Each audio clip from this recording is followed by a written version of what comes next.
বন্ধুরা, এই শীতের মধ্যে এবং এই জানুয়ারি মাসের মধ্যে দেশি ভ্যারাইটি জবা গাছের কিন্তু খুবই বিশেষ একটি পরিচর্যা হতে চলেছে। কারণ দেশি ভ্যারাইটি জবা গাছগুলো কিন্তু এখন ডরমেন্সি সিজনে থাকে। তো ডরমেন্সিতে থাকার পরবর্তীতে গাছের মধ্যে কিন্তু ফুল কম আসে। আর এখানে কিন্তু দেখতেই পাচ্ছেন আমার এই গাছটির মধ্যে অসংখ্য পরিমাণে কুড়ি এসে গেছে অলরেডি। ছোট সাইজের হলেও ফুলগুলো কিন্তু ফুটছে, রোজ এক দুখানা করে তো ফুল আমি পাচ্ছি। সমস্ত ঘরোয়া খাওয়া টোটকা ব্যবহার করে কিন্তু গাছের মধ্যে আমি এত সুন্দর ফলাফল পেয়েছি। তো আপনারাও আজকের এই ভিডিওটা সহযোগ মনে করে দেখবেন।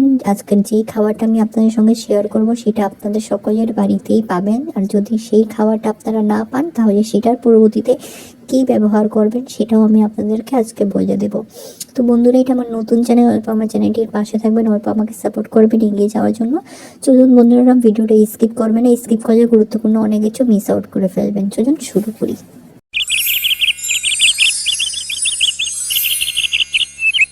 নমস্কার বন্ধুরা, কেমন আছেন সবাই? মিকিমিনিস গার্ডেন্সের মধ্যে আপনাদের সকলকে স্বাগত জানাচ্ছি। আজকের আমার ভিডিওর বিষয়বস্তু হলো দেশি জবা গাছের খুবই গুরুত্বপূর্ণ পরিচর্যা। কারণ দেশি জবা গাছগুলো কিন্তু আমাদের সকলের বাড়িতেই থাকে এক দুখানা করে গাছ। তো ঠান্ডার মধ্যে কিন্তু হয়তো আপনারা লক্ষ্য করেছেন গাছের ফুল হয়তো ছোট হচ্ছে অথবা গাছের মধ্যে কোনো ফুলই হচ্ছে না। কারণ ঠান্ডার মধ্যে দেশি জবা গাছগুলো কিন্তু ডরমেন্সির মধ্যে থাকে। এই সময়ের মধ্যে এরকম বিভিন্ন সমস্যা আপনারা দেখতে পারবেন, যেরকম কুড়িগুলো ঝরে পড়ে যাচ্ছে হলুদ হয়ে, কুড়ি ফুটছে না এবং কুড়ি কম আসছে। আর এইখানে দেখেন আমার গাছগুলোর মধ্যে কিন্তু একটা একটা ডালের মধ্যে মিনিমাম 2-3খানা করে কুড়ি রয়েছে। তো আমি কিন্তু ঘরোয়া খাবারই শেয়ার করি, রাসায়নিক খাবার যে সমস্ত গাছের জন্য খুবই ভালো। আর এখানে দেখেন বেশ সুন্দর ফুলও ফুটে রয়েছে এবং পাতাগুলোও দেখেন টকটকে সবুজ। আর প্রত্যেকটি ডালে ডালে কিন্তু কুড়ি আছে। তো এই সময়ে এই ডরমেন্সি সিজনগুলোর মধ্যে কিন্তু আমরা গাছগুলোকে কোনো মার্কেট ফার্টিলাইজার দিতে পারবো না, না হলে গাছ কিন্তু ট্রমাতে চলে যাবে, স্ট্রেসে চলে যাবে। কারণ গাছ এই সময় ঘুমিয়ে থাকে। 90% কিন্তু কাজ করে না, শুধু 10% কাজ করে। তো এই সময়ের মধ্যে আপনারা হয়তো লক্ষ্য করেছেন গাছের মধ্যে ব্রাঞ্চেস বের হচ্ছে না, হয়তো পাতা বড় হচ্ছে না, এবং কোনো যদি ডালও আপনারা লাগিয়ে থাকেন শীতের মধ্যে হয়তো সেখান থেকেও কোনো গ্রোথ হচ্ছে না। আর এখানে দেখেন এই পাতাগুলো ভীষণ বড় বড় পাতা, দেশি ভ্যারাইটি গাছের। এত বড় পাতা তো আমি দেখিনি। আপনারা যদি এরকম পাতা দেখেছেন আগে অবশ্যই আমাকে জানাবেন।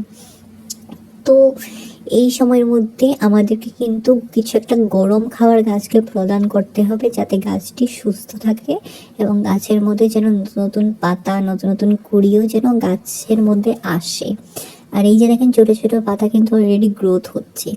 আর এখন আমি কি করছি দেখতেই পারছেন, যে সমস্ত পাতা পুরান হয়ে গেছে অথবা পাতার মধ্যে স্পট পড়ে গেছে অথবা অনেক দিন হয়ে গেছে, ভীষণ বড় বড় সাইজের পাতা, সেগুলো পাতাগুলোকে কিন্তু আমি তুলে নিচ্ছি। কারণ আমি চাইছি গাছটা যেন নতুন পাতা ছাড়ে।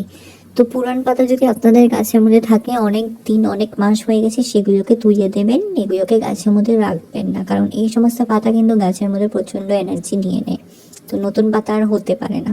তো এরকম জাস্ট নর্মালি পিঞ্চিং করবেন, পাতাগুলোকে ছিঁড়ে দেবেন। যদি আপনাদের গাছের মধ্যে পাতাই নেই তাহলে আর ছিঁড়ার দরকার নেই। যদি ছোট ছোট পাতা থাকে তাহলে ছেঁড়ার দরকার নেই, একদমই ছেড়বেন না, নাহলে কিন্তু গাছের গ্রোথ হবে না। আপকামিং যা সমস্ত মাস আসছে, ফেব্রুয়ারি, মার্চ, এপ্রিল থেকে কিন্তু আমাদের গাছের মধ্যে খুব সুন্দর দুর্দান্ত ফুল ফুটবে। আর এখন কিন্তু ফুলের সাইজগুলো বেশ ছোট ছোট। তো এই সমস্ত সিজনের কারণে হয়ে থাকে, তা নিয়ে আপনারা একদম টেনশন নেবেন না।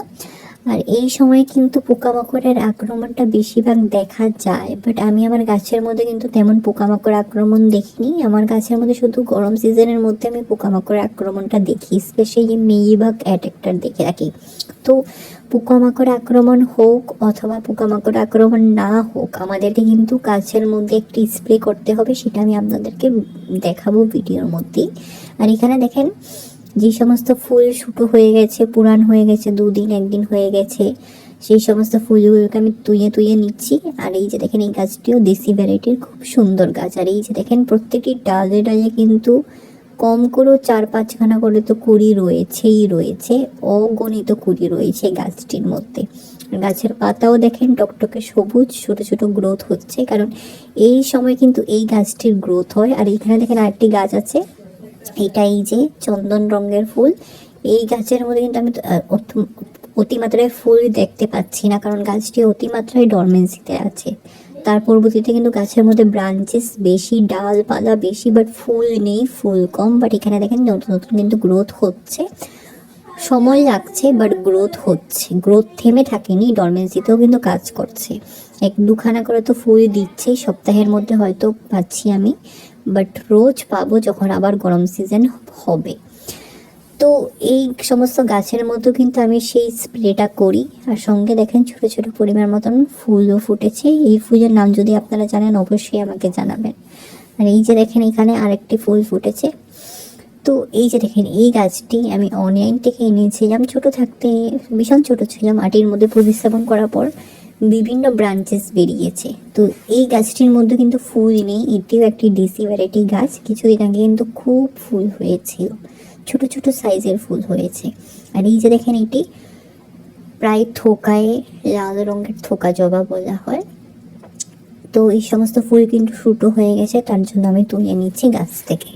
বন্ধুরা, এই শীতের মধ্যে কিন্তু আমি একটা জিনিস লক্ষ্য করেছি, যখনই ফুল ফুটুক না কেন জবা ফুল, সেটা কিন্তু প্রায় 2-3 দিন অবধি থেকে যায়। আর গরম সিজনে কিন্তু থাকে না, শুট করে শুটো হয়ে পড়ে যায়।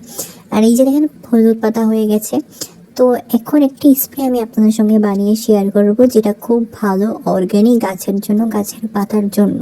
এই পাতা হলুদ হয়ে যাওয়া, তারপর পাতার মধ্যে পোকামাকড়ের আক্রমণ এবং মিলিবাগ অ্যাটাক, এই সমস্ত হওয়ার থেকে আপনারা কী করে পাতাগুলোকে বাঁচাবেন সেটাই এখন জেনে নিন। চলুন তাহলে বানিয়ে ফেলি। এই যে দেখেন উনুন বসিয়ে দিয়েছি এবং প্রচণ্ড পাতা সেদ্ধ করছি। হয়তো অনেকে বুঝে গেছেন এটি কি, এটি হলো নিম পাতা সেদ্ধ করা জল। এই নিম পাতা সেদ্ধ করা জল আপনারা প্রায় 1 লিটার জলের মধ্যে এক কাপ অথবা 2 কাপ মিশিয়ে ভালো করে গাছের প্রতিনিয়ত পাতায়, ফুলে, কুড়িতে স্প্রে করবেন। তার পরবর্তীতে কিন্তু গাছটি ভালো থাকবে। এবার চলুন খাবার শেয়ার করি যে কোন খাবার আমাদের গাছের জন্য খুব ভালো হবে এই সময়ে। এই যে দেখেন এখানে ডিমের খোসাগুলোকে কিন্তু আমি ভালো করে রোদ্দুর মধ্যে কিন্তু শুকিয়ে নিয়েছি। শুকোতে হবে, ডিমের খোসা সরাসরি ব্যবহার করলে হবে না, কাজ দেবে না। তো শুকনো হওয়ার পর কিন্তু ফার্টিলাইজারটা অনেকটা স্ট্রং হয়ে যায়। তো এখন চলুন ভালো করে মিক্সচারের মধ্যে গুঁড়ো করে নিই। তো এখানে দেখেন মিক্সচারের মধ্যে গুঁড়ো করে আমি স্টোর করে রেখে দেবো। তারপর প্রতিনিয়ত আমি গাছের শেকড়ের মধ্যে আশেপাশে মাটিগুলোকে ভালো করে কুড়িয়ে 1-2 চামচ মান আমি গাছের মধ্যে দিয়ে দেবো। এটির মধ্যে প্রচণ্ড পরিমাণ মতন ক্যালসিয়াম আছে, একটা গরম ফার্টিলাইজার। এই সময়ের মধ্যে তো খুব ভালো, গাছের উপর খুব ভালো উপকারিতা করবে। যে সমস্ত গাছের মধ্যে কুড়ি আসছে না, সেই সমস্ত গাছের মধ্যে তো অবশ্যই কুড়ি আনবে এবং গাছটাকে ভালো রাখবে, স্ট্রং রাখবে। আর এই যে দেখেন এই সারটি আমি কিন্তু প্রায় কিছুদিন আগে প্রত্যেকটি গাছে গাছে ব্যবহার করেছি, তার পরবর্তীতে কিন্তু খুব ভালো আমি রেজাল্ট পেয়েছি। তো চলুন বন্ধুরা, যদি আপনাদের এই ভিডিওখানে ভালো লেগে থাকে তাহলে অবশ্যই আপনারা আপনাদের প্রিয় গার্ডেনিং ফ্রেন্ডসদের সঙ্গে আমার ভিডিওখানে শেয়ার করবেন। আর অবশ্যই আমার পাশে থাকবেন, কারণ এটা আমার নতুন চ্যানেল। আপনারা যদি অল্পটুকু আমাকে সাপোর্ট করেন, আমি এগিয়ে যাওয়ার সাহসটুকু পাবো।